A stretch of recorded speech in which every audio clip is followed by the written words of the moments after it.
Hello, আসসালামু আলাইকুম। হ্যাঁ, সবাই ক্যামেরা অন করো। মালিয়া, কেমন আছো? পরীক্ষা কেমন দিয়েছো? স্যার এই তো আলহামদুলিল্লাহ পরীক্ষা ভালো হয়েছে, বাট ম্যাথটাই সমস্যা হয়েছে। আচ্ছা, সমস্যা হয়েছে। আচ্ছা, হ্যাঁ। সবাই ক্যামেরা অন করো। স্যার জয়েন করেছেন। হ্যাঁ, এখনই ক্লাসটি শুরু হবে। সবাই ক্যামেরা অন করবে।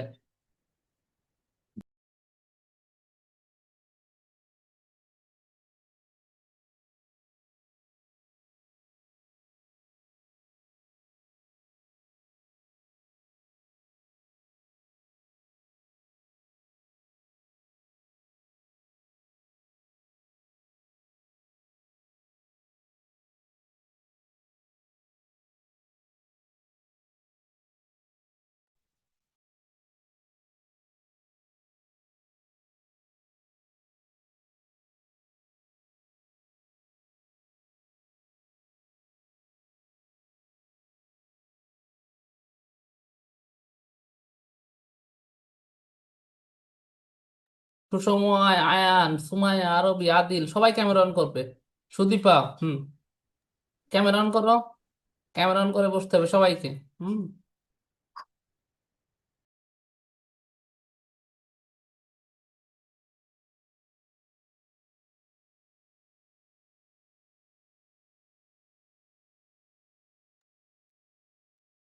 সালামু আলাইকুম সবাইকে, কেমন আছো তোমরা?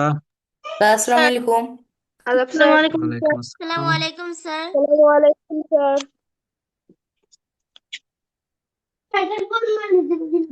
ওয়ালাইকুম আসসালাম সবাইকে।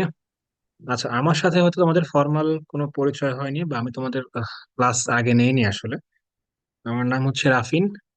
আমি বর্তমানে বাংলাদেশ কৃষি বিশ্ববিদ্যালয়ে পড়াশোনা করছি। থার্ড ইয়ার ফাইনাল সেমিস্টার চলছে আমার। আর আমি একজন এক্স ক্যাডেট। আমি বরিশাল ক্যাডেট কলেজে 2015 থেকে 2021 6 বছর পড়াশোনা করেছিলাম। তো আজকের এই গণিত ক্লাসটা তোমাদের আমি কন্ডাক্ট করব। তোমরা হয়তো এখনো কেউই সপ্তম শ্রেণীর বই পাওনি, তাই না? কারোই এখনো পাওয়ার কথা না। Yes sir. কেউই পাওনি হয়তো এখন। আচ্ছা, ঠিক আছে। সো আজকে যেহেতু একদম প্রথম দিককার ক্লাস, সবার কাছে হয়তো ভাবে বইও নেই, আমি চেষ্টা করবো একদম বেসিক কিছু বিষয় আলোচনা করার। খুব বেশি ডিপে আমরা যাব না, অল্প স্বল্প কিছু জিনিস আমরা দেখার চেষ্টা করব। কিছু জিনিস তোমরা অলরেডি আহ ভর্তি পরীক্ষা কোচিং, ক্যাট কলেজের ভর্তি পরীক্ষার কোচিং যখন করেছো তখন কিছু বিষয় আইডিয়া হয়ে যাওয়ার কথা, বা ষষ্ঠ শ্রেণীতে যে বিষয়গুলো পড়েছো সেখান থেকেই কিছু অ্যাডভান্স লেভেলের বিষয় তোমাদের সপ্তম শ্রেণীতে আসবে আর কি। খুব একটা কঠিন কিছু না। আমি একটু আমার স্ক্রিনটা শেয়ার করবো, তাহলে বুঝতে পারবে। আমি তোমাদের সাথে আহ আজকে মোটামুটি সেভেনের বইতে কি কি আছে না আছে এই বিষয়গুলো নিয়ে একটু আলোচনা করবো না। একটা মিনিট, আমার স্ক্রিনটা শেয়ার করছি।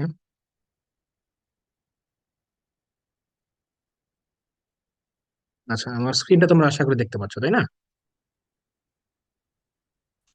Yes sir. জি স্যার। আচ্ছা, ঠিক ঠিক আছে। ওকে।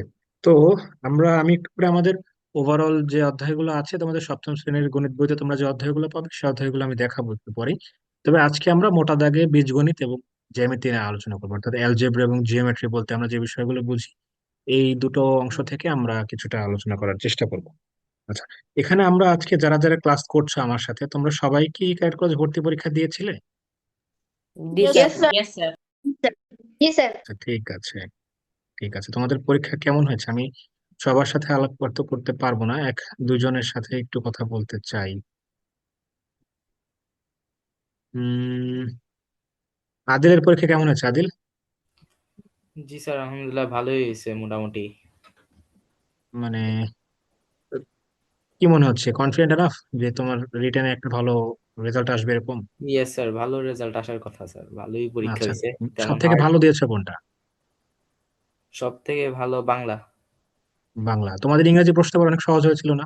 ইয়েস স্যার, অনেক সহজ হয়েছে স্যার। হুম। জি স্যার। গণিত গণিতটা একটু কঠিন করেছে, তাই না? ইয়েস স্যার, গণিত গুলা বড় বড় অঙ্ক দিয়ে দিছে। ঠিক বাংলা আছে, থেকে সমস্যা নেই। সেবার ইংলিশ প্রশ্নটা স্যার একটু সহজ করছে। হ্যাঁ, স্যার গণিতে সুসময় স্যার বলো। সহজ লেগেছে। সুসময় কি বললো আরেকবার একটু বলো, কষ্ট করে বাবা। স্যার আগের বারের যে প্রশ্ন যে হুম। হয়েছিল ক্যারেক্ট করে তার থেকে স্যার এবার একটু স্যার সহজই হয়েছে। আচ্ছা, ঠিক আছে। এটা আসলে ভ্যারি করে, এক এক বছর তারা মানে প্যাটার্নটা একটু চেঞ্জ করার চেষ্টা করে, যাতে আসলে আগে থেকে বোঝা না যায় যে কোনটা কেমন হতে পারে। তুমি হয়তো ধারণা করতে পারবে না যে কোনবার কোনটা সহজ করবে বা কোনবার কোনটা কঠিন করবে, এরকম একটা বিষয় থাকে এখানে। ফাতিহাকে আমি দেখতে পাচ্ছি। ফাতিহা, তোমার এক্সাম কেমন হয়েছে এবারে? আলহামদুলিল্লাহ ভালো হয়েছে স্যার, বাট একটা ম্যাথ নিয়ে অনেক কনফিউশন আছে। ম্যাথে নম্বর ছিল কত? Maybe 2 mark. 2 মার্ক নিয়ে এত কনফিউশন কিসের অঙ্ক ছিল?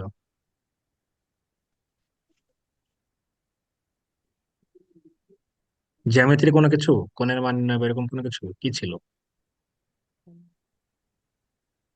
স্যার এটা ভুলে গেছি। আচ্ছা ঠিক আছে, অসুবিধা নেই। 2 নম্বরে আসলে খুব একটা বেশি কিছু আসবে যাবে না আই থিঙ্ক। ওভারঅল যদি বাকি সবগুলো মোটামুটি ঠিক করে আসতে পারে তাহলে ইনশাল্লাহ ভালো রেজাল্ট সম্ভব। আর তোমাদের এবার হয়তো খুব একটা দেরি করবে না, আসলে রেজাল্ট খুব কুইকলি দিয়ে পরবর্তীতে মেডিকেল এবং ভাইবার অংশটাও দ্রুত পার করে আসার কথা। কারণ হচ্ছে ফেব্রুয়ারি মাস থেকে নির্বাচন, তোমরা জানো সবাই, জাতীয় নির্বাচন সামনে। তো ওই সময়টা একটু অস্থিতিশীল অবস্থা দেশে হওয়াটাই খুবই স্বাভাবিক। সো ওই রিস্কটা হয়তো তারা নিবে না ওই টাইমটা আগেই। আমার মনে হয় মেবি আবার সবকিছু করে ফেলার একটা সুযোগ আছে। অ্যাটলিস্ট পরীক্ষাগুলো সব নিয়ে ফেলবে, তারপরে হয়তো ফাইনাল রেজাল্ট একটু টাইম হতে পারে। আর ওভারঅল ভর্তি নর্মালি তোমার মার্চের শেষের দিকে বা ওই টাইমটায় নর্মালি আমরা জয়েন করি। আমরা জয়েন করেছিলাম 2015 সালের 27শে মার্চ আমরা জয়েন করেছিলাম। সো মার্চ এপ্রিল অ্যারাউন্ড ওই টাইমটাই মোটামুটি তোমাদের জয়েনিং হয় আর কি। 2-3 মাস একটু গ্যাপ যাবে আর কি, পরে আবার মানে মিনিমাইজ হয়ে যায়। তবে একটা বিষয় তোমরা জানো কিনা, তোমরা তো সরকারি ভাবে অর্ধবার্ষিক আর বার্ষিক পরীক্ষা দাও। বাইরের স্কুলগুলোতে যখন তোমরা থাকবে তোমরা অর্ধবার্ষিক আর বার্ষিক পরীক্ষা দিবে। ক্যালকুলাস গুলো কিন্তু এখনো আগের নিয়মেই, অর্থাৎ first term, second term, third term ওই পরীক্ষাগুলো চলে। ঠিক আছে, তোমরা মানে ক্যালকুলাস গুলোতে কিন্তু হাফ ইয়ারলি ইয়ারলি এক্সাম হয় না, এখন ওই 3 টার্মের পরীক্ষাই হয়। আর যারা চান্স পেয়ে যাবে,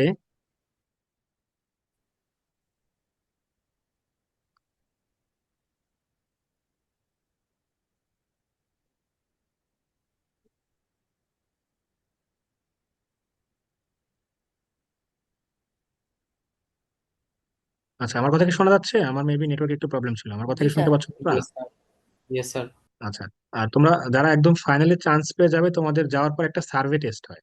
ওটা হচ্ছে আসলে মানে মোটামুটি যা যা পড়েছো ভর্তি পরীক্ষার সময় বা আলটিমেটলি সিক্স এর মোটামুটি যতটুকু আলোচনা ছিল তার উপরে একটা টেস্ট মতন হয় আর কি। ওভারঅল ধারণা নেওয়ার জন্য কার কেমন অবস্থা, না খুব একটা মানে ইফেক্ট ফেলে তোমার আলটিমেটলি পরবর্তী লাইফে এমন না, বাট এটা টেস্ট হয় আর কি। ওভারঅল এক্সামের উপর বা আলটিমেটলি তোমার কেমন কি অবস্থা আছো তুমি বিষয়গুলো একটু জাজ করার জন্য একটা এক্সাম হয় একদম যাওয়ার পর পরই, মাসখানেকের মধ্যেই পরীক্ষাটা হয়ে যায়। আচ্ছা যাই হোক, ওইদিকে আমরা পরে যাই, আলাপ করবো না পরে একদিন। ঠিক আছে, দেখো এটা হচ্ছে তোমাদের গণিত বই, সপ্তম শ্রেণীর যে গণিত বইটা যখন তোমরা পেয়ে যাবে আশা করি জানুয়ারি মাসেই সবার স্কুল থেকেই বইগুলো দিয়ে দেওয়ার কথা। তো বইটা যখন তোমরা পেয়ে যাবে তখন হচ্ছে দেখতে পাবে যে এবার হচ্ছে মোটামুটি 11টা অধ্যায় তোমাদের আছে। সুসময় দেখলাম বই পেয়ে গিয়েছো, দেখাচ্ছ। আচ্ছা ঠিক আছে, হ্যাঁ তোমাদের যে খবরটা দেখাচ্ছ ওইটাই আর কি। তো মোট প্রথম অধ্যায় থেকে একাদশ অধ্যায়, এই টোটাল 11টা অধ্যায় তোমাদের আছে। আর এখান থেকে আমরা আজকে যে বিষয়টা আলোচনা করলাম তোমাদের আমি প্রথমে দেখিয়েছি বীজগণিত আর জ্যামিতি। অর্থাৎ বীজগণিতের মোটা দাগে অধ্যায়গুলো হচ্ছে চতুর্থ, পঞ্চম আর ষষ্ঠ। এই 3টা অধ্যায় নিয়ে মোটামুটি বীজগণিতের বিস্তর একটা আলোচনা আছে। আর এদিক থেকে তোমরা জ্যামিতির অংশ যদি আমরা বলি সেক্ষেত্রে অষ্টম, নবম আর হচ্ছে দশম, এই 3টা অধ্যায় নিয়ে মোটামুটি আলোচনা আছে। আমরা প্রমাণ বা উপপাদ্য কিন্তু মোটামুটি খুব একটা বেশি ছিল না ষষ্ঠ শ্রেণীতে, তোমাদের যদি মনে থাকে। তোমাদের ষষ্ঠ শ্রেণীতে আমরা খুব একটা উপপাদ্য পড়িনি, তবে এবার তোমাদের বেশ কিছু প্রমাণ আসলে আমাদের জ্যামিতির অংশে অনেক ধরনের প্রমাণই আসলে আসে। তার মধ্যে সর্বসমতা এবং সদৃশতা এই অংশটা বেশ গুরুত্বপূর্ণ। এখান থেকে মোটামুটি এক্সাম যে 2টা পরীক্ষা দিবা, তোমাদের সিলেবাসে যদি জ্যামিতি অংশ থাকে তাহলে এখান থেকে মোটামুটি প্রশ্ন একটা আসবেই, উপপাদ্য ভিত্তিক প্রশ্ন মোটামুটি এখান থেকে করাই হয়। আর কিছু অংশ তোমরা আসলে কমন পাবে, যারা ক্যালকুলাসের ভর্তি পরীক্ষার জন্য প্রস্তুতি নেয় তাদের জন্য এটা একটা সুবিধা আর কি। মানে 7-এর ক্লাসটায় দেখবা যে তোমরা আসলে অনেক কিছুই পারছো আগে থেকে, তোমাদের মোটামুটি যদি আইডিয়া থাকে বা বেসিকটা যদি ভালো থাকে সেক্ষেত্রে দেখবা যে অনেক কিছুই তোমাদের খুব একটা নতুন মনে হবে না। তোমরা যদি মনে করে থাকো, তোমরা কোণের মান নির্ণয় একটা অংশ আমরা পড়েছিলাম না জি স্যার। ভর্তি পরীক্ষার জন্য? সেখানে আমরা অন্তঃস্থ কোণ, বহিঃস্থ কোণ, তারপরে ত্রিভুজের 3 কোণের সমষ্টি 180 ডিগ্রি, এখান থেকে কোণের বিভিন্ন মান নির্ণয় হবে, এই ধরনের বিষয়গুলো কিন্তু আমরা আলোচনা করেছি, তাই না? তো জি এই স্যার। অংশগুলো দেখবা যে এবার এই সপ্তম শ্রেণীর ত্রিভুজ যে অংশটা এখানে মোটামুটি বেশ ভালোভাবেই আমাদের আছে। সামনে যখন আমরা আগাবো তখন দেখতে পাবো যে এই অংশগুলো মোটামুটি রয়ে গিয়েছে। ঠিক আছে। Yes. আচ্ছা, মূল আলোচনার আগে আমরা একটু আসলে আমাদের বীজগণিত যে অংশটা আমরা পড়বো, বীজগণিতকে আমরা ইংরেজিতে কি বলি বলতো একজন? আমি বলে দিয়েছিলাম অলরেডি ক্লাসের শুরুতেই। তো অ্যালজেব্রা। Algebra, exactly. তো আমরা যখন বীজগণিতটা পড়বো আসলে আজকে যেহেতু একদমই প্রথম দিককার ক্লাস, খুব একটা বইয়ের মূল প্রশ্ন সমাধান বা অন্যান্য আলোচনা দিকে আমি আগাচ্ছি না। তাই একটু কিছুটা বেসিক বা হিস্ট্রিক্যাল আলোচনা দিয়ে আমরা শুরু করতে চাই, ঠিক আছে? আমরা একটু সংক্ষেপে বীজগণিতের কিছু ইতিহাস দেখে আসি। এই ব্যক্তির নাম মোটামুটি তোমরা সবাই আশা করি জানো, তাই না? নাম তো শোনারই কথা। বীজগণিত শব্দটা আবু মূলত আব্দুল্লাহ এসেছে হচ্ছে, মোহাম্মদ মুসাল খোয়ারিজমি। হ্যাঁ, তোমার বীজগণিত যে স্যার শব্দটা অ্যালজেব্রা, এই অ্যালজেব্রাটা মূলত একটা অ্যারাবিক ওয়ার্ড বা আরবি শব্দ যেটাকে বলা হয় আল জবর। এখান থেকেই মূলত এই অ্যালজেব্রা শব্দটার উৎপত্তি। আমরা যখন কোন একটা শব্দ পড়ি, যেমন ধরো এগ্রিকালচার বলতে পারি, অথবা ইকোনমিক্স বলতে পারি, অথবা ইকোলজি বলতে পারি, এই ধরনের শব্দগুলো আমরা বিজ্ঞান বই মোটামুটি শুনেছিলাম, তাই না? প্রতিটা শব্দই যদি আমরা একটু বিশ্লেষণ করে দেখতে চাই তাহলে দেখবে যে এই শব্দগুলো আসলে ল্যাটিন বা গ্রিক, এই ধরনের শব্দ থেকে মূলত এই শব্দগুলোর উৎপত্তি। সেখান থেকে আস্তে আস্তে আস্তে আস্তে আস্তে আস্তে বিস্তৃত হয়ে বর্তমানে আমরা এটাকে ইকোনমিক্স বলছি বা ইকোলজি বলছি বা এগ্রিকালচার, এই ধরনের বিষয়গুলো বলছি। ঠিক তেমনি বীজগণিতের ইংরেজি যে অ্যালজেব্রা, এটা মূলত এসেছে আরবি শব্দ আল জবর থেকে। ঠিক আছে। প্রায় 1200 বছর আগে, অর্থাৎ বর্তমানে 2025 প্রায় শেষের পথে, 2026 আর 2 দিন পরে 2026 শুরু হবে, 1 জানুয়ারি। তো প্রায় এখন থেকে প্রায় 1200 বছর আগে একজন মুসলিম গণিতবিদ ছিলেন মোহাম্মদ ইবনে মুসা আল খোয়ারিজমি। আমরা আল খোয়ারিজমি নামটাই বেশি কমনলি জানি তার। আল খোয়ারিজমি তিনি আসলে মূলত প্রথম বীজগণিতকে একটি স্বতন্ত্র গণিত শাস্ত্র হিসেবে উপস্থাপন করেন। দেখো, গণিত যে তোমরা পড়াশোনা করো, পাটিগণিত, বীজগণিত, জ্যামিতি, যখন আর একটু বড় হবে তখন তোমরা ডিফারেন্সিয়েশন পড়বে, ইন্টিগ্রেশন পড়বে, আরো বেশ কিছু শাখা, মানে গণিতের কিন্তু আসলে অনেক ধরনের শাখা প্রশাখা আছে, অনেক অংশ নিয়ে আলোচনা করা হয়। একটা অংশ নিয়ে কিন্তু আসলে গণিত আমরা পড়ি না।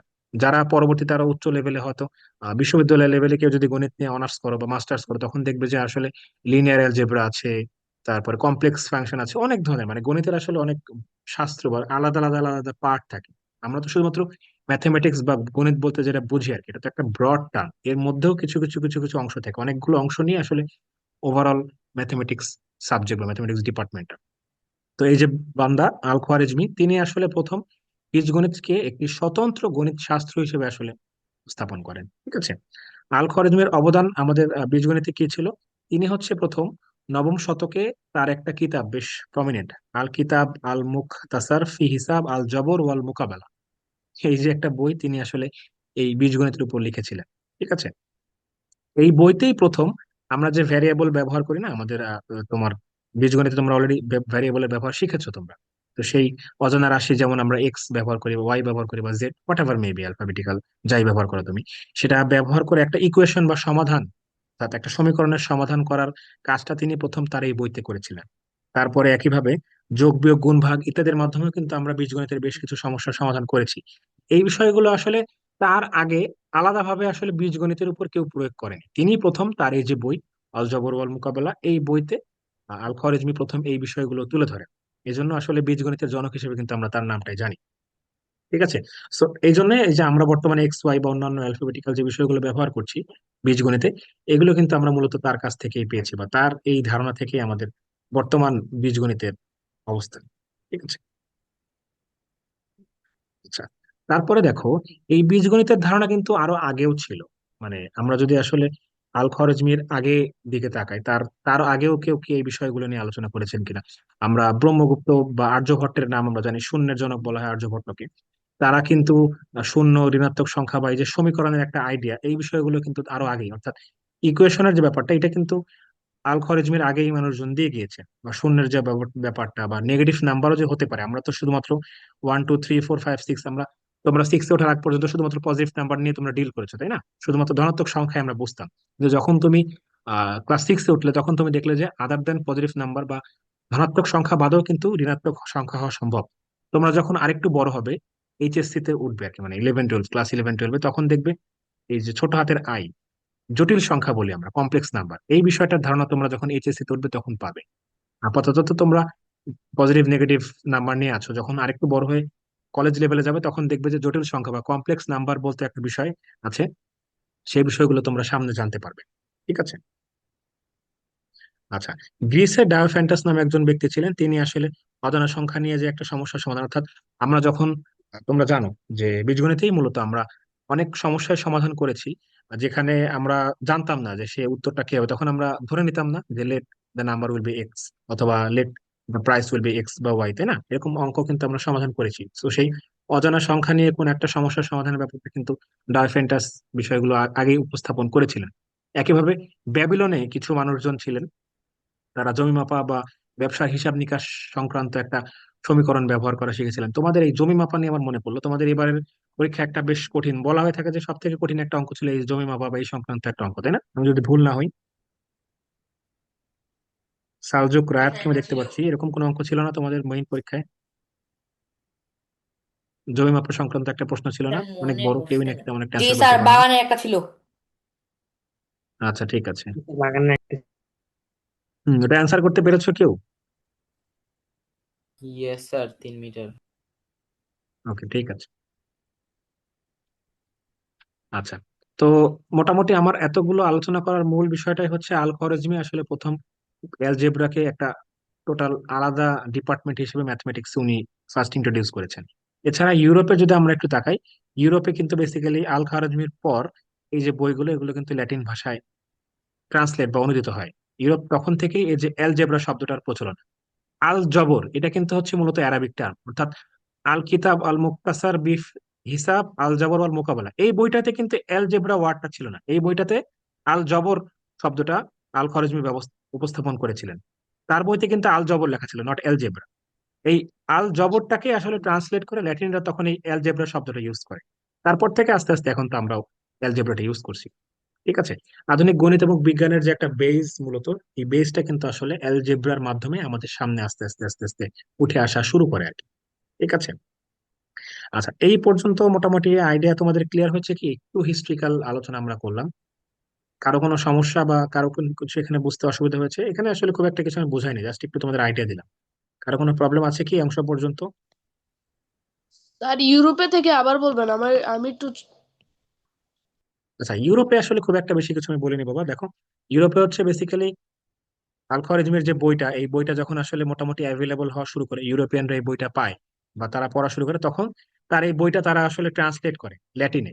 ল্যাটিন ভাষা তোমরা জানো, লাতিন আমেরিকার যারা ল্যাটিন ভাষা কথা বলে, ল্যাটিন মানে ল্যাঙ্গুয়েজে তারা এটাকে ট্রান্সলেট করে। তখন হচ্ছে এই যে আল জবর শব্দটা, এইটাকে তারা অ্যালজেব্রা হিসেবে তাদের বইতে লেখে। সেখান থেকে আস্তে আস্তে আস্তে আস্তে অ্যালজেব্রার প্রচলন, তখন থেকে পুরো বিশ্ব আসলে অ্যালজেব্রা এই টার্মটার সাথে পরিচিত হওয়া শুরু করে। আর বর্তমানে তো আমরা সবাই জানছি অ্যালজেব্রা সম্পর্কে। এবং মোটামুটি অ্যালজেব্রার মাধ্যমে আলটিমেটলি এখনকার যে মডার্ন ম্যাথমেটিক্স আমরা যেটাকে বুঝি, বা আধুনিক গণিত অংশটা আমরা যেটা বুঝি, সেটা কিন্তু আস্তে আস্তে অ্যালজেব্রার পরবর্তী অংশ থেকেই নতুন করে তৈরি হয়েছে।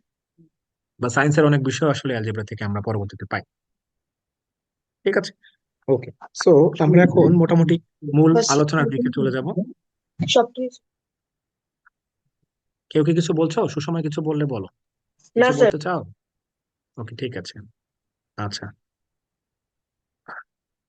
তো তোমাদের যে অ্যালজেব্রার একদম প্রথম দিকেই কিছু বিধি বা কিছু নিয়ম সম্পর্কে আমরা একটু জানার চেষ্টা করবো। দেখো, এখানে বেশ কিছু বিধি সম্পর্কে তোমাদের আইডিয়া দেওয়া হচ্ছে। এই বিষয়গুলো সহজ, একদমই খুব একটা জটিল কিছু না। দেখো, আমরা তোমাদের যদি মনে পড়ে থাকে, আমি একটু আগে তোমাদের সূচিপত্র দেখলাম, দাঁড়াও আমি একটা মিনিট, আমি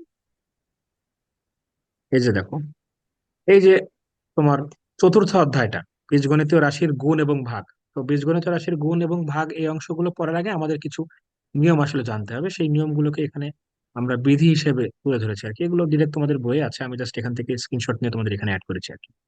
ঠিক আছে, গুণের কিছু বিধি আমরা এখানে দেখবো। প্রথমে হচ্ছে বিনিময় বিধি বা এক্সচেঞ্জ, যে রুলটা, সেটা হচ্ছে এ ও বি, যে কোনো দুটি বীজগাণিতীয় রাশি। এখন এই এ ও বি এর জায়গায় যে কোনো কিছু হতে পারে। এর জায়গায় আমরা লিখতে পারি 7x, আমরা লিখতে পারি 8y, আমরা লিখতে পারি 9z, whatever maybe.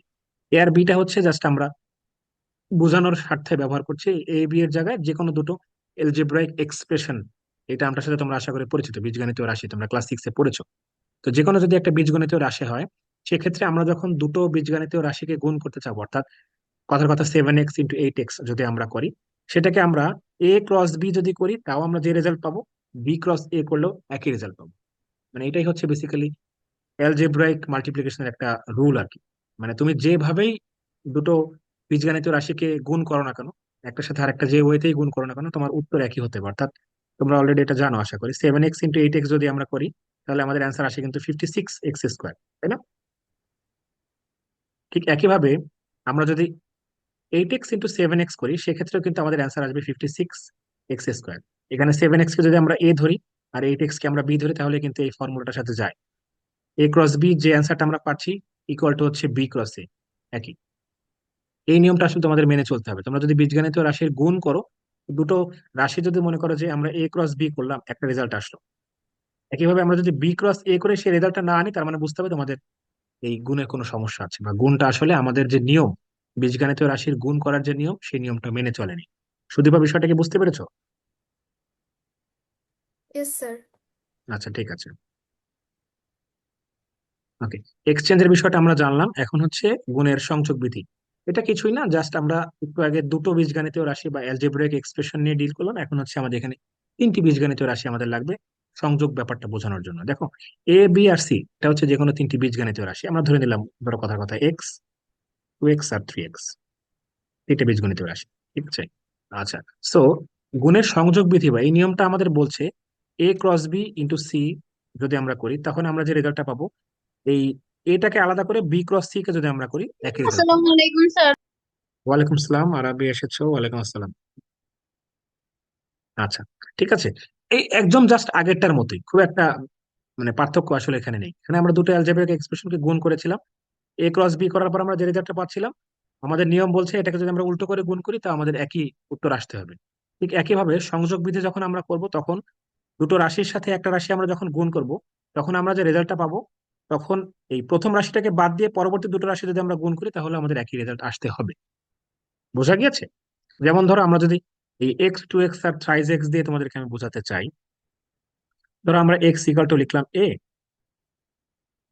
2X লিখলাম B, আর 3X লিখলাম C। আমাদের সূত্র বলছে A × B × C। ঠিক আছে, তার মানে হচ্ছে A × B মানে কি? A × B মানে হচ্ছে X × 3X, তাই না?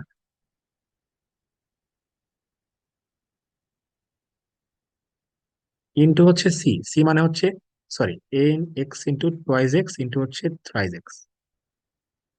এটা যদি আমরা গুণ করি তাহলে যেহেতু ব্র্যাকেটের মধ্যে গুণটা আমাদের আগে করতে হবে, তার মানে X আর 2X গুণ করলে আমরা আসবে হচ্ছে 2X²। সেখান থেকে আমরা যদি আবার 3X গুণ করি তাহলে আমাদের অ্যান্সার আসবে হচ্ছে 6X3। আর তারপরে স্যার ঠিক আছে, এখন এই 6X3 যদি আমরা রেখে দিই, একই কাজটা যদি আমরা এই অংশটায় করি, অর্থাৎ 2X আর 3X গুণ করলে আমাদের আসে হচ্ছে 6X²। এটার সাথে যদি আমরা এক্স গুণ করি তাহলে আমাদের আসবে হচ্ছে 6X3, সেই একই উত্তর। ঠিক আছে, যদি আমাদের 6X3 না আসতো তাহলে আমরা বুঝতাম আসলে আমাদের গুণের সংযোগ বিধিটা আমাদের এই আমরা যে গুণটা করলাম সেটা মেনে চলে না, অর্থাৎ আমাদের এই গুণটা হয়নি। যেহেতু দুটো বেলাতে আমাদের উত্তর একই এসেছে, তার মানে আমরা বুঝতে পারি যেখানে আসলে গুণের সংযোগ বিধি মেনে চলা হয়েছে। এই যে অংশগুলো, এই অংশ থেকে তোমাদের যখন মূল পরীক্ষা দিবে, তোমরা স্কুলগুলোতে, তোমাদের স্কুলগুলোতে পরীক্ষা দিবে, এখান থেকে মূলত MCQটা আসে। আমরা মাল্টিপল চয়েস কোশ্চেন অ্যান্সার করা শিখেছি না? নিচের কোনটি সঠিক, 1 ও 2 নাকি 2 ও 3 নাকি 1 3 অথবা 1 2 3 তিনটাই সঠিক, এরকম প্রশ্ন উত্তর তোমরা করেছো না MCQতে? Yes sir. তো ওইখানে এরকম কয়েকটা বিনিময় বিধি তুলে দেওয়া হয়, তুলে দিয়ে বলা হয় নিচের কোনটি সঠিক। ধরো 1-এ দিল হচ্ছে এইটা, তারপর 2-এ দিল হচ্ছে এইটা, আর 3-তে দিল হচ্ছে এইটা। তাহলে তো আমরা বুঝতে পারছি তিনটাই সঠিক, যখন সেক্ষেত্রে 1 2 and 3, 3 হচ্ছে অ্যান্সার। এগুলো বেসিক্যালি MCQতে আসে আর কি। আবার অনেক সময় পরীক্ষায় প্রশ্ন আসে, ধরো পুরো এটুকু তুলে দেবে, এটুকু তুলে দিয়ে বলা হবে যে এই অংশটা বীজগণিতের কোন বিধি মেনে চলে, তখন তোমাদের দাগাতে হবে হচ্ছে গুণের বিনিময় বিধি, এরকম। ঠিক আছে, ওকে। তারপরে হচ্ছে সূচক বিধি, অর্থাৎ আমরা এক্সপোনেনশিয়াল বা পাওয়ার বলতে যে বিষয়গুলো নিয়ে আমরা আলোচনা করেছিলাম, তোমরা সিক্সও এই এক্সপোনেনশিয়াল বা পাওয়ারের কিছু আইডিয়া পেয়েছো আই থিঙ্ক। তো ওইটাই মোটামুটি আমি বেসিক্যালি ইংলিশ ভার্সনে পড়াতাম, ওদের যখন আমি পড়েছিলাম এই অংশটা আলাদা করে তখনই মোটামুটি ডিসকাশন করে দিয়েছিলাম। পাওয়ারের বেলাতে হচ্ছে পাওয়ার যখন গুণ আকারে থাকে বা এক্সপোনেনশিয়াল যখন গুণ আকারে থাকে তখন হচ্ছে তার পাওয়ারটা মূলত যোগ হয়ে যায়। আমরা একটু আগে যে অংশটা করলাম, যেমন ধরো X × 2X, সেক্ষেত্রে আমাদের আসবে হচ্ছে 2X²। যেহেতু গুণ আকারে আছে তখন এটার পাওয়ার 1, এটার পাওয়ার 1, দুটো যোগ হয়ে 2 হয়েছে।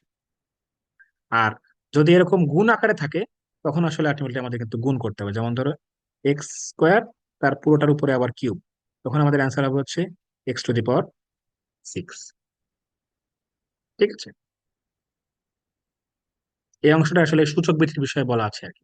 এখন এখানের গুরুত্বপূর্ণ একটা পয়েন্ট হচ্ছে এম এবং এন, এটাকে কিন্তু যে কোনো পূর্ণ সংখ্যা হতে হবে, অর্থাৎ তুমি যদি ফ্র্যাকশন ব্যবহার করো তাহলে কিন্তু হবে না।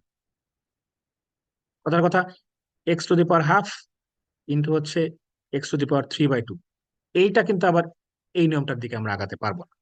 ঠিক আছে, তোমার এই এম এবং এন কে যে কোনো একটা পূর্ণ সংখ্যা ধরে তোমাদের আগাতে হবে, ঠিক আছে? স্যার প্লাস না হয় তাহলে কি হবে তখন? হ্যাঁ ফারাবি বলো। স্যার যদি ভগ্নাংশ থাকে তাহলে প্লাস হবে না, তাহলে কি হবে? প্লাস হবে না বলতে? স্যার মাত্র কি বললেন?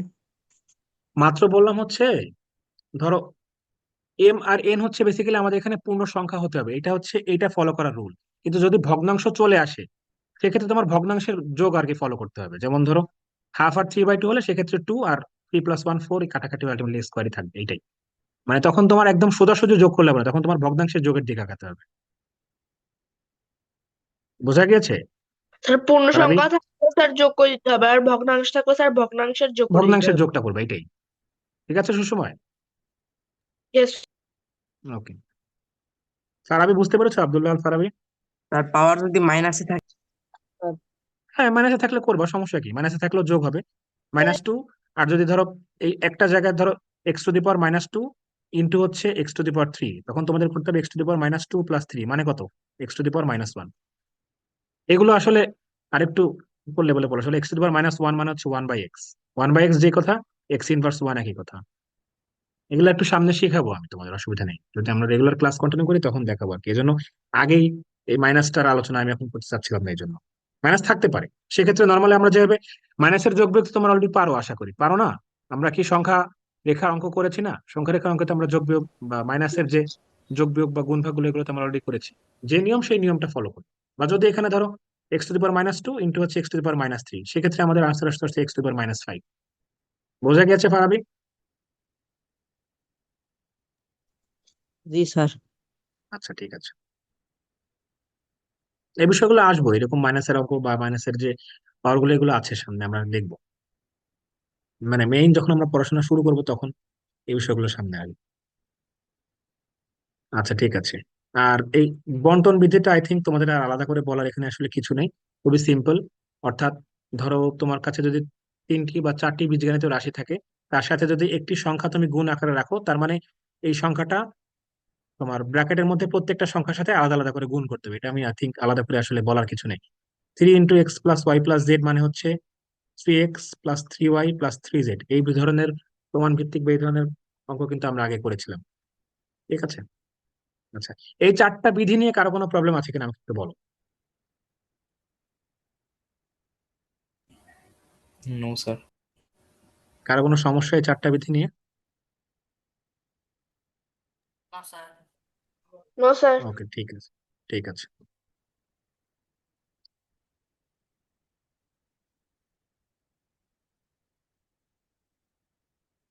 ঠিক আছে, তাহলে তোমরা একটু এই এই গুণটা একটু করে ফেলো তো দেখি।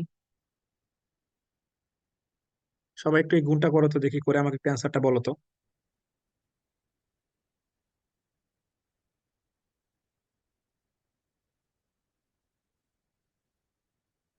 আর তোমাদের যদি প্রবলেম না থাকে কারো, তাহলে ক্যামেরাগুলো অন করে ফেলো। তোমরা সবাই ক্যামেরাগুলো আসলে অফ করে রেখেছো, আমি বুঝতে পারছি না তোমরা আদৌ মানে ক্লাসের সাথে জয়েন হয়ে আছো কিনা বা পড়া বুঝতে পারছো কিনা।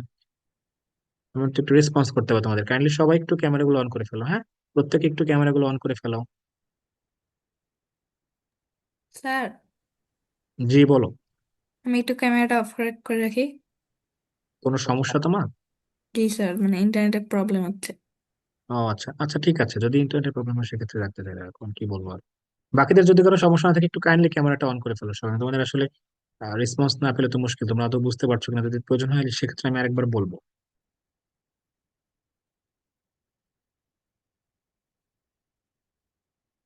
এটা গুণ করতে খুব একটা কষ্ট হওয়ার কথা না, যেটার Sorry, সাথে সেটা গুণ করাও।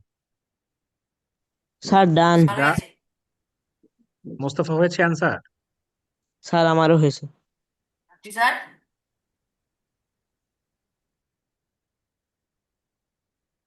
স্যার কি বলেন স্যার বুঝতে পারিনি।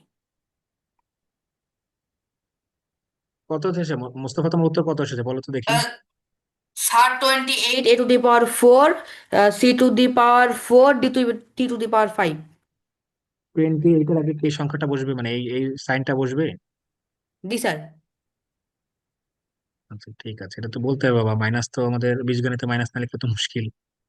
তা বলতে ভুলেছি আচ্ছা অসুবিধা লিখেছি নেই, মাইনাস কিন্তু বলতে স্যার ভুলে আমারও হয়েছে। বলতে ভুলে গেছো। আচ্ছা ঠিক আছে, তার মানে এই অ্যান্সারটা এসেছে তাই তো, -28 a to the power 4 b to sir the power হয়েছে 4 c to তোমার? the power 4 yes two sir. D, তাই না? Okay sir. স্যার সবার কি আমার এটার সাথে মিলেছে? জি ইয়েস স্যার। স্যার। ওকে ঠিক আছে, মাইনাসটা আবার কেউ ভুল করো না, তাহলেই হচ্ছে। তোমাদের মেইন বইয়ের উদাহরণের অঙ্ক তো, তোমরা মোটামুটি মেইন বইয়ের একটা অঙ্ক পেরে গেলে আসলে। এই এই অঙ্কে কারো কোনো সমস্যা? আশা করি কারো প্রবলেম থাকার কথা নো না, স্যার। একেবারে সহজ অঙ্ক আমি রেখেছি। আচ্ছা এইটা একটু করো তো দেখি, এটাও ভেরি ইজি, পারার কথা। Sir question sir. এটাও তোমাদের মেইন বইয়ের অঙ্ক।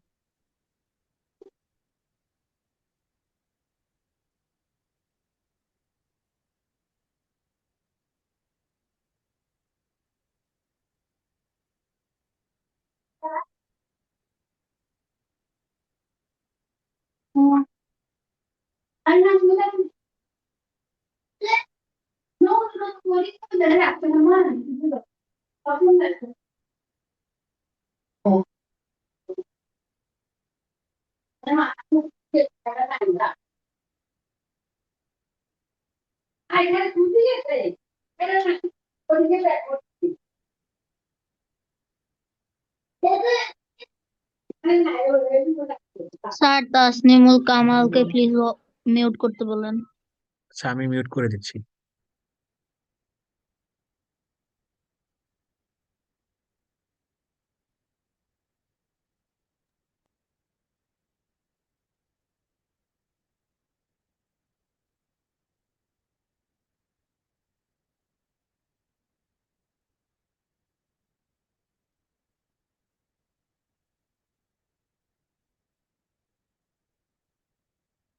হয়নি কারো এই অঙ্কটা এখনো?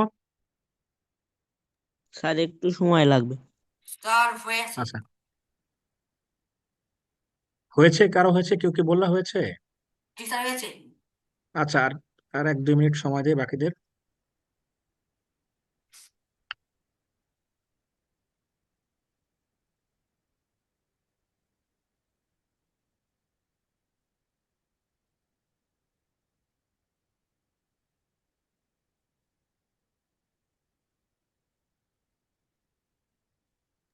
স্যার ডান।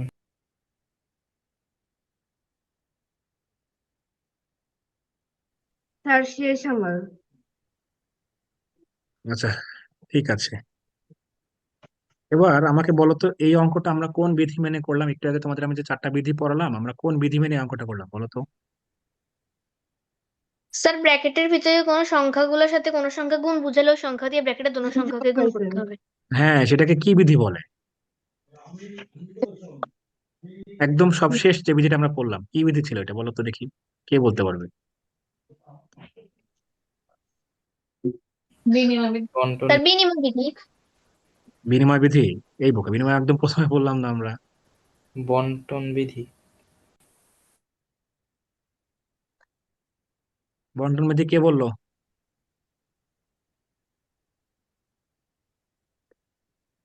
বন্টন বিধি অ্যান্সারটা কে দিলা?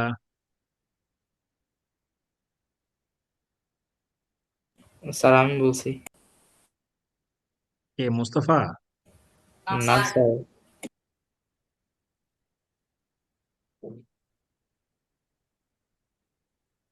তোমাদের সবার ক্যামেরা অফ, আমি এই জন্য আসলে বুঝতে পারছি না কে যে আদৌ রেসপন্স করছো না, কে রেসপন্স করছো না, এই জন্য তো বলা মানে বোঝা মুশকিল। ইস্তাক অ্যান্সার দিয়েছো? না স্যার আদিল দিছে। স্যার। আদিল দিয়েছে। আচ্ছা ঠিক আছে, আদিল তোমার ক্যামেরা অফ কেন আদিল? স্যার একটু নেটওয়ার্ক প্রবলেম হচ্ছে সেই জন্য স্যার। আচ্ছা ঠিক আছে, অ্যান্সার বেসিক্যালি বন্টন বিধি। বিনিময় বিধি তো আমরা একদম প্রথমে করলাম না, A cross B equal to B cross A, এটাই। আচ্ছা ঠিক আছে, তো এটা বেসিক্যালি আমরা বন্টন বিধি মেনে করলাম আর কি। যাই হোক, তো যদি কেউ অঙ্কটা না পেরে থাকো আমি একটু দেখিয়ে দিই।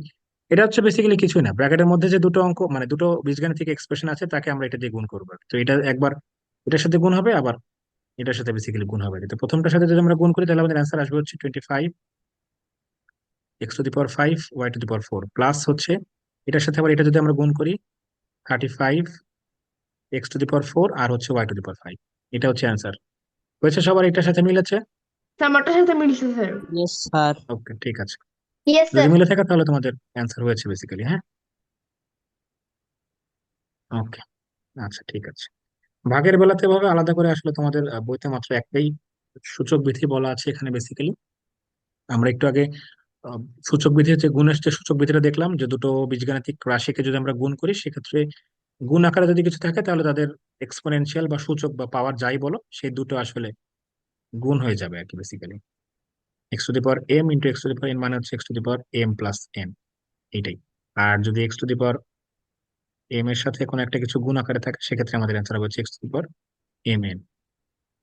আর ভাগের বেলাতে হচ্ছে জাস্ট উল্টো, যোগের যে বিপরীতটা, যোগের বিপরীতটা হচ্ছে বিয়োগ, সেই জিনিসটা আসলে এখানে হবে। দুটো বীজগাণিতিক রাশি যদি ভাগ আকারে থাকে তখন সেক্ষেত্রে তাদের যে সূচক বা পাওয়ারটা তারা হচ্ছে পরস্পরের মধ্যে বিয়োগ হয়ে যাবে।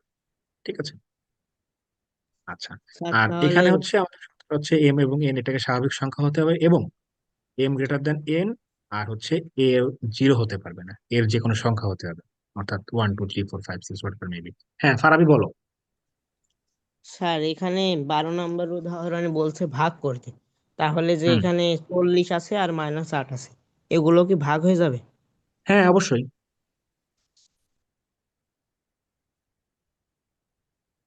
আচ্ছা, তোমাদের যখন তোমরা স্কুলগুলোতে পরীক্ষা দিবে অনেক সময় ভাগের সূচক বিধির শর্ত পরীক্ষায় লিখতে আসে, যে ভাগের সূচক বিধি বর্ণনা করে এবং তার শর্তটি তুলে ধরে। তখন সেক্ষেত্রে এই পুরো সূচক বিধিটাই তোমাকে লিখতে হবে এবং আলাদা করে এই যে শর্তটুকু এইটুকু হাইলাইট করতে হবে। যে ভাগের সূচক বিধির শর্ত হচ্ছে এখানে এই যে এক্সপোনেনশিয়াল বা সূচকগুলো এম এবং এন তাদেরকে স্বাভাবিক সংখ্যা হতে হবে এবং এম কে এন এর থেকে বড় হতে হবে। তার কারণ হচ্ছে এখন আসলে বড় সংখ্যা থেকে ছোট সংখ্যা তুমি যদি বিয়োগ না দাও সেক্ষেত্রে তোমার নেগেটিভ ভ্যালু চলে আসবে। সেই জন্য যে সংখ্যা থেকে তুমি যে সংখ্যাটা বিয়োগ দিচ্ছ অবশ্যই তোমাকে খেয়াল রাখতে হবে যে সংখ্যার পাওয়ারটা বড় সেখান থেকে ছোট সংখ্যার পাওয়ারকে আমরা বিয়োগ দিব, অর্থাৎ ওইটাই ভাগ করতে হবে আর কি বেসিক্যালি। সেক্ষেত্রে আমরা এই সুযোগ বিধিটা ফলো করতে পারবো। আচ্ছা, আরেকটা বিষয়, a⁴ 0 = 1, এটা আসলে তোমরা সবাই আই থিঙ্ক জানো অলরেডি, তাই না? a⁴ 0 = 1 বা সামথিং টু দি পাওয়ার 1 মানে হচ্ছে ওই সংখ্যাটাই হবে। যেমন ধরো 100 টু দি পাওয়ার 1 মানে 100, আবার 1 টু দি পাওয়ার 1 মানে 1। কিন্তু 100 টু দি পাওয়ার 0 মানে আবার 1, আবার 1 টু দি পাওয়ার 0 মানে 1। Something to the power 0 will always be 1, কিন্তু সেখানে শর্ত হচ্ছে এই সংখ্যাটা 0 হতে পারবে না। ঠিক আছে, এটাই। ওকে, সো এই নেক্সট কোশ্চেনটা একটু করো তো তোমরা দেখি। এটা মোটামুটি আমি বলে দিলাম অলরেডি যে সংখ্যাগুলো ভাগ হবে আর বাকি গুলো ভাগ হবে আর কি। এখন সবগুলোর উপরেই সূচক আছে, আমরা একটু আগে নিয়মটা পড়লাম, সূচকগুলো বিয়োগ হয়ে যাবে, জাস্ট ওইভাবেই করো। হয়ে গেছে। হয়ে গেছে মোস্তফা? জি স্যার। তো ঠিক আছে, দাও বাকিদের আর একটা মিনিট সময় দিই। আর কারো এক দুজন যদি হয় আমাকে একটু জানাও।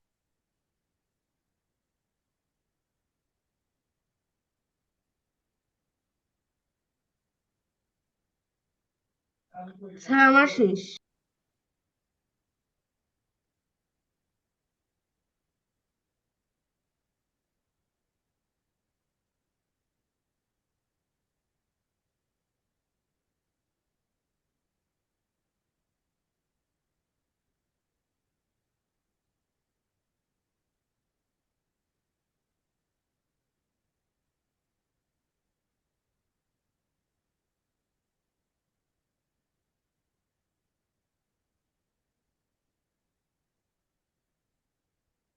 ইশতিয়াক সমাধান করতে পেরেছো ইশতিয়াক? স্যার হয়ে গেছে। আচ্ছা ঠিক আছে, অ্যান্সারটা বলো তো আমাকে। স্যার শেষ। তার -5 x⁴ y⁴ 8 z। আচ্ছা ঠিক আছে, এই অ্যান্সারটার সাথে সবারই মিলেছে মোটামুটি। জি জি স্যার। স্যার। ঠিক আছে, তাহলে অ্যান্সার হয়েছে, সবারই অ্যান্সার হয়েছে। ঠিক আছে, ওকে। আচ্ছা, এই পর্যন্ত কারো কোনো কিছু বুঝতে অসুবিধা? বা নো এই স্যার। পর্যন্ত তোমরা আমার নো সাথে আছো স্যার। সবাই? সুদীপা বিষয়টা বুঝতে পেরেছো সবাই? অয়নকে দেখতে পাচ্ছি এখানে আমি। মোস্তফা বুঝতে পারছো সবকিছু? জি স্যার।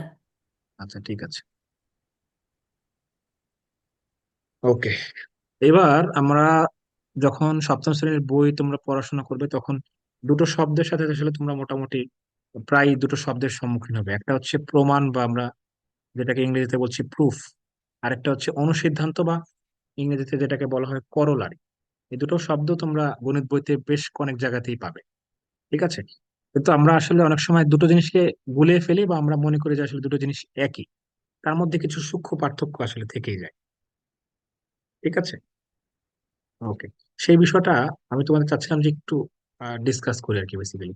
আচ্ছা, প্রমাণ বা প্রুফ যে বিষয়টা, সেটা হচ্ছে মূলত কোনো গাণিতিক বাক্য বা নিয়ম যেটা যুক্তি বা ধাপে ধাপে আসলে ব্যাখ্যা করে এটা যে সত্য সেই বিষয়টা আসলে আমরা প্রমাণ করি। আমরা, তোমরা ক্লাস সিক্সে বীজগাণিতিক বিভিন্ন এক্সপ্রেশন প্রমাণ করেছো, লেফট হ্যান্ড সাইডের সাথে রাইট হ্যান্ড সাইড প্রমাণ করেছো। আবার আমরা গণিতে জ্যামিতিক উপপাদ্যও কিন্তু অনেক কিছু প্রমাণ করেছি, তাই না? ধাপে ধাপে আমরা একটা স্টেপে গিয়ে তোমাদের একটা লাইন বলে দেওয়া থাকতো যে এই লাইনটা আসলে প্রমাণ করতে হবে, তখন সেক্ষেত্রে তোমরা চিত্র অঙ্কন করে তারপরে বেশ কিছু যুক্তি আসলে তোমাদের দাঁড় করাতে হতো, যে এই যুক্তির প্রেক্ষিতে আমরা বলতে পারতাম যে না, উপরযুক্ত লাইনটা হচ্ছে সঠিক, তারপর আমরা লিখতাম প্রমাণিত। ঠিক আছে, সো প্রমাণ হচ্ছে বেসিক্যালি কোন একটা চিরন্তন সত্য।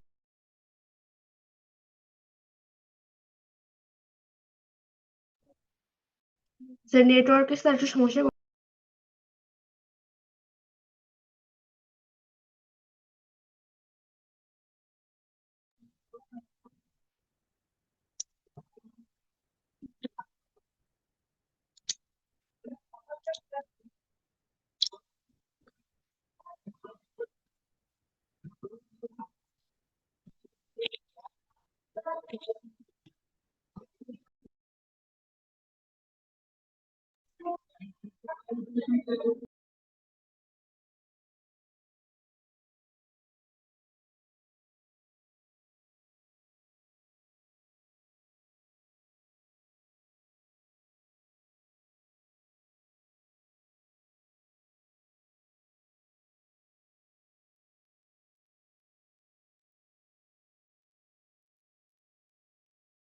আচ্ছা সরি, আমার আসলে এখানে কারেন্ট চলে গিয়েছে, এই জন্য ডিসকানেক্ট হয়েছিলাম। আমি আমার ফোনের ডাটা থেকে আবার জয়েন হলাম আর কি। আচ্ছা, এই জন্য আমি একটু ক্যামেরাটা অফ রাখছি, আমার যেহেতু এখানে ইলেকট্রিসিটি চলে গিয়েছে, এই জন্য আমি আমার স্ক্রিনটা শেয়ার করছি, জাস্ট এ মোমেন্ট।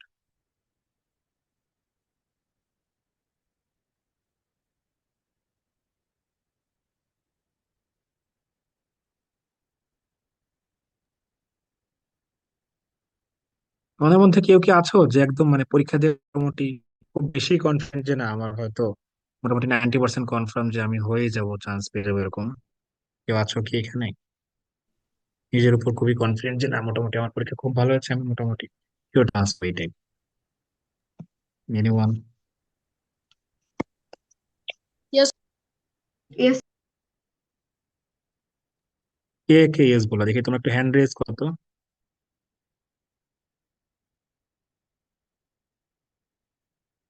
আচ্ছা, মোস্তফা, সুষমা, অনেকেই হ্যান্ড রেজ করছো। বাহ, ভেরি গুড।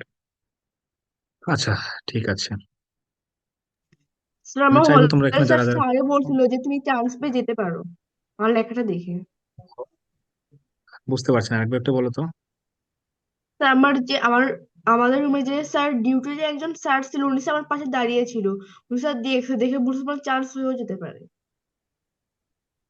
আচ্ছা ঠিক আছে, ভেরি গুড। চান্স হয়ে গেলে তো খুবই ভালো। যারা যারা ক্লাস করছো, আই থিঙ্ক তোমরা যদি সবাই চান্স পাও, that will be very good news আসলে। আচ্ছা ঠিক আছে, তো আমি যে বিষয়গুলো নিয়ে আলোচনা করছিলাম আরেকবার একটু ডিসকাস করি। সেটা হচ্ছে, দেখো, প্রমাণটা আমরা মোটামুটি বলে ফেললাম। আর অনুসিদ্ধান্তটা হচ্ছে আমরা বাংলা একটা কথা শুনে না যে কান টানলে মাথা আসে? শুনেছো না তোমরা সবাই যে কান টানলে মাথা আসে? স্যার কথাটা একটু স্যার এই বেঁধে অনুসিদ্ধান্ত, বেঁধে আসছে। কান স্যার টানলে আসলে মাথা কথা আসে, এই বুঝলেন। শব্দটা কি তোমরা শুনেছো বাংলায়? Yes sir. আমাকে ইয়েস এখন স্যার। Yes, sir. আচ্ছা, আমি তো মানে আমি বললাম তো আমাদের এখানে ওয়াইফাই চলে গিয়েছে, তো আমি আমার ডাটা অন করলাম, তারপরে এখান থেকে আমি আমার ল্যাপটপে কানেক্ট করলাম। যাই হোক, কান টানলে মাথা, এই শব্দটা আসলে সবাই শুনেছো তাই না? জি স্যার। Yes, sir. জি স্যার। তো অনুসিদ্ধান্ত বা করলার হচ্ছে বেসিক্যালি আমরা প্রমাণ থেকে যদি কোনো একটা সমাধান বা কোনো একটা সিদ্ধান্তে আসতে পারি সেটাকে আমরা সিদ্ধান্ত বলে। প্রমাণকে টেনে আমরা বেশি কোনো সিদ্ধান্তে নিয়ে আসতে পারি। যখন আমরা কোনো একটা কিছু কিছু ফর্মুলা আমাদের মুক্ত করতে হবে, সূত্র মুখস্থ করতে হবে, এই সূত্র থেকে আমরা কিছু সিদ্ধান্তে চলে আসতে পেরেছি, ঠিক আছে? আচ্ছা, আর প্রমাণ বিষয়টা হচ্ছে মূলত এটা আমাদের মানে প্রমাণ করতে হবে। প্রমাণ ব্যাপারটা হচ্ছে তুমি যদি প্রমাণ না করো কিছু, তাহলে আসলে বুঝতে পারবে না এটা ক্রমে। আর এই অনুসিদ্ধান্ত হচ্ছে আসলে আলাদা না। কারণ তোমাকে দিলাম যে যখন কোনো প্রমাণ করি সেখান থেকে আমরা একটা অনুসিদ্ধান্ত পাই। Decision হলো স্যার কথাটা কথা শোনা কেটে কেটে যাচ্ছে। আমি স্যার আপনার নেটে প্রবলেম। স্যার নেটে প্রবলেম, স্যার ভালো করে শোনা যাচ্ছে না তো। স্যার কথা কেটে কেটে আসে।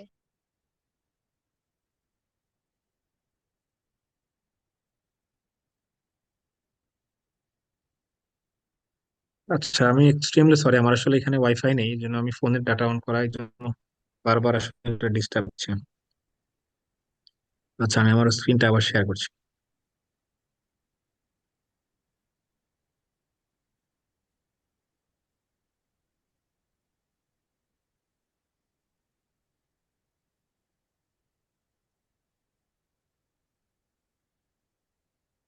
ওকে, তো যেটা বলছিলাম, তোমাদের অ্যালজেব্রার বেলাতে বা বীজগণিতে আবার বেশ কিছু ফর্মুলা বা বেশ কিছু সূত্র আসলে আমাদের মুখস্থ করতে হবে, ঠিক আছে? বেশ কিছু ফর্মুলা মনে রাখতে হবে। তার মধ্যে এখানে আমরা এখন বেসিক্যালি স্কোয়ারের ফর্মুলা, অর্থাৎ স্কোয়ারের যে সূত্রগুলো সেগুলো এই লেভেলে, তোমাদের লেভেলের জন্য স্কোয়ারের সূত্রগুলো মূলত মুখস্থ করতে হবে। এরপরে কিউবের সূত্র আছে, এগুলো আর কি স্যার হ্যাঁ, বড় কি ক্লাসে শিখবে নামিয়ে আর কি ফেলবো? এখন। হ্যাঁ হ্যাঁ, নামিয়ে ফেলো, সমস্যা নেই। তো এগুলো এখন আর কিউব পর্যন্ত লাগবে না, এবারের লেভেলে তোমাদের শুধুমাত্র স্কোয়ারের কিছু সূত্র পড়লে হবে। এ প্লাস বি হোল স্কোয়ার, এ স্কোয়ার প্লাস টু এ প্লাস বি স্কোয়ার। যারা যারা বই সামনে পেয়ে যাবে, তোমাদের আমি বলবো যে এই সূত্রগুলো, যতগুলো সূত্র আছে আর কি তোমাদের বইয়ে মোটামুটি, আমি এখানে যে কয়েকটা দেখাচ্ছি আমার আর বই আছে স্যার। কিছু আছে। হ্যাঁ, তো এই যে এই মোটামুটি এই চারটা পাঁচ সূত্র আসলে বেসিক্যালি আছে, আর কিছু অনুসিদ্ধান্ত আসছে আর কি। অর্থাৎ এই সূত্র থেকে আমরা আবার এই দুটো এই অনুসিদ্ধান্তে আসতে পারি। অর্থাৎ এই সূত্রটা আমরা প্রমাণ করার পরে আমরা এখান থেকে আবার এটা আসতে পারি। তোমাদের এই সূত্র থেকে অনুসিদ্ধান্তে আসার যে বিষয়গুলো, এগুলো মূল বই দেওয়া আছে। আমি যখন মূল বই তোমাদের পড়াবো তখন এই সূত্রের প্রমাণ শিখিয়ে দেওয়া হবে, বা পৃষ্ঠা এখান কত থেকে স্যার কিভাবে এটা? অনুসিদ্ধান্তে আসতে হয়। হ্যাঁ হ্যাঁ, সুষমা, স্যার পৃষ্ঠা কত? এটা হচ্ছে 4.2, 4.2 তে আছে, দেখো। আচ্ছা, ঠিক আছে। সো এই বিষয়গুলো আমরা যখন মেইন আলোচনায় আসবো তখন আমি তোমাদের সবই দেখিয়ে দেবো, এই জন্য আর আলাদা করে কিছু বললাম না। তবে এই সূত্রগুলো মুখস্থ করতে তোমরা অনেকে একটু প্যারা নিয়ে নাও। আমার সাজেশন থাকবে, বই পাওয়ার পরে এই সূত্রগুলো সুন্দর করে একটা পৃষ্ঠায় লিখবে। এখন হচ্ছে কিছু স্টিকি নোট পাওয়া যায়, তোমরা আই থিঙ্ক স্টিকি নোট সম্বন্ধে তোমাদের সবারই আইডিয়া থাকার কথা। স্টিকি নোট স্যার চিনো তোমরা? স্টিকি নোটে যদি তোমরা চাও, স্টিকি নোটের সূত্রগুলো সবগুলো লিখে সিরিয়ালি দেয়ালে একটু লাগিয়ে রাখতে পারো। ঘুরতে ফিরতে একবার দুইবার দেখতে দেখতে মোটামুটি মুখস্থ হয়ে যাবে। এটার জন্য আলাদা করে কোনো, অনেকে দেখেছি আমি নেমোনিক শিখে বা আরো অনেক ভাবে মনে রাখার চেষ্টা করি, অত মানে জটিল করার আসলে কোনো দরকার নেই। এটা একদম নর্মালি বেসিক ওয়েতে মুখস্থ করলে আসলে মনে থাকবে। আলাদা করে মুখস্থ ওরকম বিষয়ে যাওয়ার প্রয়োজন হয় না, ঠিক আছে? আচ্ছা, লাস্ট একটা বিষয় তোমাদের সাথে আমি একটু ডিসকাস করব, এটা করে মোটামুটি আর হয়তো খুব বেশি দূর আগাবো না। সেটা হচ্ছে সর্বসমতা আর সদৃশতা। আমরা একটু আগে তোমাদের জ্যামিতিতে তোমাদের একটা অধ্যায় আমি দেখিয়েছিলাম, সর্বসমতা আর সদৃশতার যে অধ্যায়টা ছিল, আশা করি তোমাদের যদি মনে থাকে, সূচিপত্রের শেষ একটা অধ্যায় আমি তোমাদের দেখেছিলাম, জ্যামিতির লাস্ট অধ্যায়। বলেছিলাম যে এখান থেকে মোটামুটি বেশ ভালোই প্রশ্ন তোমরা মূল মানে মূল যে পরীক্ষা, স্কুলের পরীক্ষায় তোমরা পাবে, ঠিক আছে? কনগ্রুয়েন্সি, সর্বসমতাকে আমরা বলি কনগ্রুয়েন্সি ইংরেজিতে, আর সদৃশতা বা সিমিলারিটি এই টার্মটার সাথে তোমরা পরিচিত। কনগ্রুয়েন্সি টার্মটা তোমাদের জন্য একটু নতুন, এবার তোমরা এই টার্মটা প্রথম শুনছো আর কি। তবে সিমিলারিটি এটা মোটামুটি সত্যি, ঠিক আছে? আচ্ছা, তো দুটি আকার অথবা আকৃতি করা হয়, তোমাদের মধ্যে এখানে কেউ কি টুইন আছো? টুইন ব্রাদার বা টুইন সিস্টার, কারো যমজ ভাই বা যমজ বোন আছে, এরকম কি কেউ কি আছো? কারো যমজ ভাই বা বোন আছে? কেউ নেই মনে হয়, তাই না? তোমরা কারোই হয়তো যমজ ভাই বোন নেই। Yes sir. আচ্ছা, সো টুইন বলতে আমরা যেটা বলছি একদম আইডেন্টিক্যাল টুইন, একদম সবই যাদের একদম সেম থাকে, হাত পার গঠন সব, চেহারা টেরা সবই একদম সেম, তাদেরকে আমরা এই মোটামুটি এই যে কনগ্রুয়েন্সি সাথে তুলনা করতে পারি। দুটো টুইন ভাই বা দুটো টুইন বোনকে যদি আমরা পাশাপাশি রাখি, তাদের মধ্যে দেখবা যে আকার বা আকৃতিতে একদম পুরোপুরি তারা একই, তাদেরকে আমরা কনগ্রুয়েন্ট বা সর্বসম বলতে পারি। তবে দুটি আকৃতি যখন আকৃতিতে একই হয় কিন্তু আবার আকারে ভিন্ন হয়ে যায়, তখন কিন্তু তাদের আমরা সিমিলার বলতে পারি, অর্থাৎ তারা সদৃশ কিন্তু তাদেরকে আমরা কনগ্রুয়েন্ট বলতে পারি না।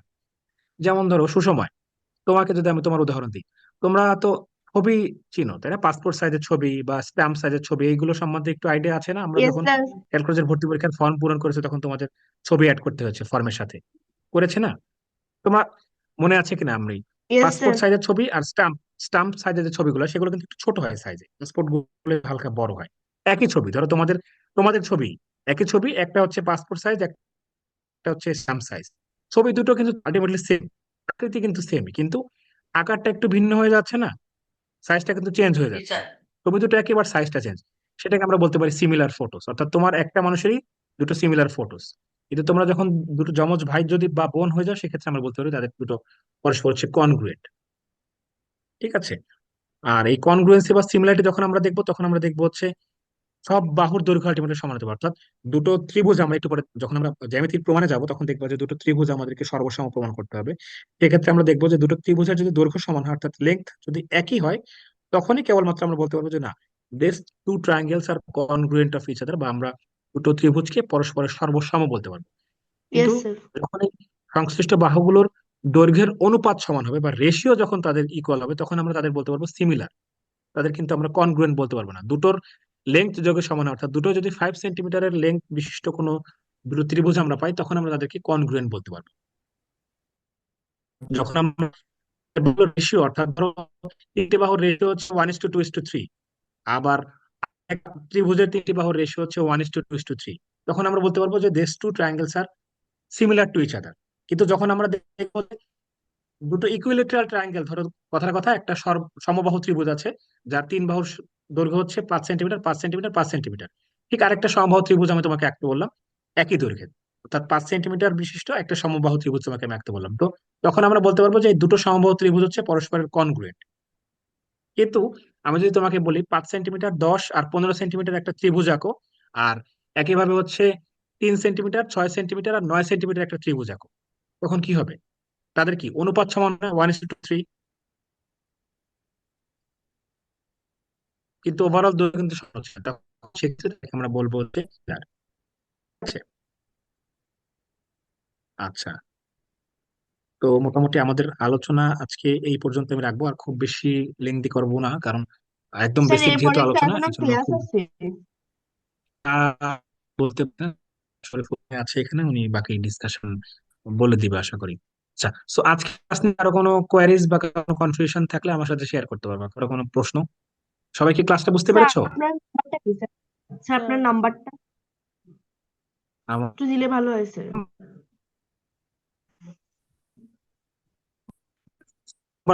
তো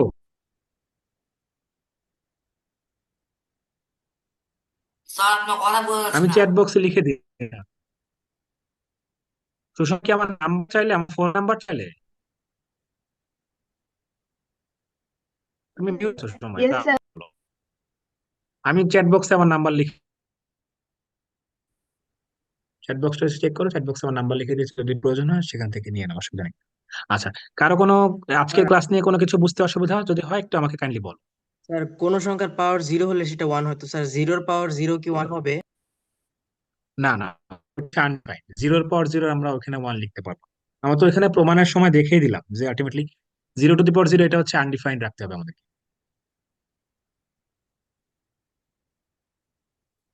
তোমরা কি ক্লাস 6-এ তোমাদের সামথিং টু দি পাওয়ার 0, মানে sorry, something divided by 0 equal to undefined বা ইনফিনিটি, এরকম কোনো কিছু শিখিয়েছিল গণিতে? না না স্যার। স্যার, না নো স্যার। স্যার। জি না স্যার। আজকে আজকে আমি বলে রাখি, কোন সংখ্যাকে যখন তুমি 0 দিয়ে ভাগ করবে তখন তার উত্তর আসলে গণিতের ভাষায় সেটাকে আমরা আনডিফাইন্ড বলি, অর্থাৎ মানে এটার কোনো আসলে মানে গণিতে কোনো রাশি নেই বা কোনো সংখ্যা নেই যেটা নিয়ে আমরা এটাকে মানে বলতে পারবো আর কি। আর পরীক্ষায় জিরো যদি কখনো এরকম গুণ উত্তর করলে তো তোমাদের স্যার চলে আসে, জিরোই হয়। টু বা জিরোতে চলে আসে তখন তোমাদের অ্যান্সার লিখতে হবে আনডিফাইন্ড বা ইনফিনিটি লিখতে পারো, ইনফিনিটি থেকে আনডিফাইন্ডটা বেশি অ্যাপ্রোপ্রিয়েট ধরা হয়। বোঝা গিয়েছে? Yes sir. Something divided by zero হচ্ছে আনডিফাইন্ড বা ইনফিনিটি আমরা বলি। এটা সামনে আর হয়তো আরো ডিসকাশন করবো না সামনে। প্রশ্নটা যে করেছিল বুঝতে পেরেছো? জি স্যার, বুঝতে পেরেছি। স্যার আচ্ছা ঠিক আছে। ইস্তিয়াক ইস্তিয়াক কোশ্চেন করেছিলেন আর কি। ওকে, সো আমাদের আলোচনা আজকে এই পর্যন্ত আমি রাখছি, আর খুব বেশি সামনের দিকে আগাবো না। নেক্সট ডে যদি তোমাদের রেগুলার ক্লাস আমার নেওয়ার সুযোগ হয় তখন হয়তো তোমাদের সাথে রেগুলার ক্লাসে দেখা হবে। আর আহ, ভর্তি পরীক্ষা দিয়েছো, এখন আসলে পরীক্ষা শেষ। এখন একটু খারাপ করো যে কেমন দিলাম, এই প্রশ্নটা হয়তো এভাবে করলে ওভাবে করলে ভালো হতো, এরকম করে আসলে মন টন খারাপ করে বসে থাকার খুব একটা দরকার নেই। কারণ তোমার যদি রিজিকে থাকে তুমি ইনশাল্লাহ ওইখানে পড়াশোনা করবে। রিজিক অনেক বড় একটা ইস্যু। তোমার যদি ক্যালকুলাসে পড়ার কথা থাকে, সৃষ্টিকর্তা যদি তোমাকে এইভাবেই পাঠান যে না, আমার এই সৃষ্টি এখানে যাবে, তাহলে তোমার ওখানে যেতেই হবে, যেটা তুমি চাও আর না চাও। সো যাদের আসলে তকদিরে আছে বা কপালে যাদের আছে তাদের ইনশাল্লাহ অবশ্যই চান্স হবে। এটা নিয়ে মন খারাপ করার কিছু না। আর এখন আসলে যেটা হয়ে গেছে সেটা হয়ে গেছে, সামনের জন্য পড়াশোনা করাটাই বেটার হবে। ক্যালকুলাস অনেক ভালো একটা জায়গা, এখান থেকে পড়ে বের হয়ে আসলে আসলে অনেক সুযোগ তোমার সামনে আসবে। তার মানে এই না যে এটা একমাত্র জায়গা, এটা একটা ভালো জায়গা, বাট ইট আপনি ইজ কি নট স্যার দ্য কেনেট অনলি কলেজে ওয়ান। পড়েছেন? হ্যাঁ, আমি বরিশাল ক্যালকুলাসে পড়াশোনা করেছি। আচ্ছা, আমি 2015 থেকে 2021 এই 6 বছর আমি ক্যালকুলাসে পার করেছি আর কি। আচ্ছা ঠিক আছে, তো তাহলে সবাই ভালো থাকো ইনশাল্লাহ। আর আমি নাম্বারটা আমার এখানে দিয়েছি, যদি কারো কোনো কোয়ারিজ হয় আফটার রিটেন, কারো যদি কোনো বিষয়ে কিছু জানতে হয় ভাইবা সংক্রান্ত বা মেডিকেল সংক্রান্ত, আমার এই নাম্বারে হোয়াটসঅ্যাপ আছে, তোমরা যদি চাও আমাকে হোয়াটসঅ্যাপে একটা নক দিলে আমি আশা করি আমার যদি কোনো কিছু হেল্প করার সুযোগ থাকে আমি চেষ্টা করবো তোমাদের রেসপন্স করার। ঠিক আছে, সবাই ভালো থাকো ইনশাল্লাহ। আল্লাহ হাফেজ সবাইকে। আদাব তো স্যার। আসসালামু আলাইকুম। আসসালামু আলাইকুম। আচ্ছা, ওয়ালাইকুম স্যার। আচ্ছা, ওয়ালাইকুম আসসালাম। স্যার আসসালামু আলাইকুম। ওয়ালাইকুম আসসালাম।